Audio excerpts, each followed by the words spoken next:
quite politely and bowed once again. This is the Acorn School of Charleston. Thank you, Pat. A Waldorf school. It's a new form of education for Charleston, but it's almost 100 years old and it's tradition. Waldorf education is based on the educational philosophy of artist and scientist Rudolf Steiner and emphasizes the role of imagination in learning. Every day they show up, they get engaged in practical activities, they set the table, they serve the food, they eat, they clean up after themselves. So practical activities, but also this experiential learning through play.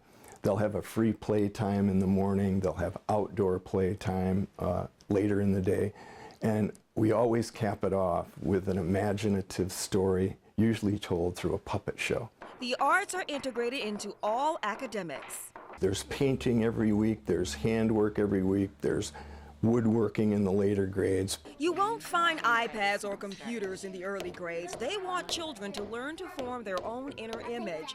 You will see handmade wooden toys and musical instruments and arts and craft. There are no grades in the early years or standardized testing. The big difference is the environment, the classroom environment in a Waldorf grade school. It's very different. The children, for instance, make their own books. By the time they get to the upper grades, it's extraordinary to see what they can do. Acorn opened with a kindergarten class. They plan to add a first grade next year and eventually grow to 8th grade. Classroom teachers follow students through 8th grade. The upper grades are more structured. They're not just having fun, they're actually thriving here. Parent Kristen Broughton attended a Waldorf school in Maryland and wants her son to have the same experience. Early years, the nursery school years through kindergarten, the same stage where my son is now, were absolutely magical. Everything was warm, caring, exciting, imaginative. A lot of the learning was through play or through fairy tales.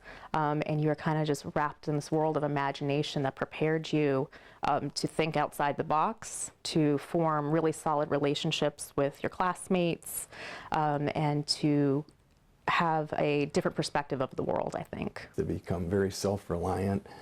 We made our sandbox in the playground. We made our garden box that's out there. The children did all the drilling and the tool work. And so it's a wonderful place for children to explore and learn and grow up in an environment that's a home away from home.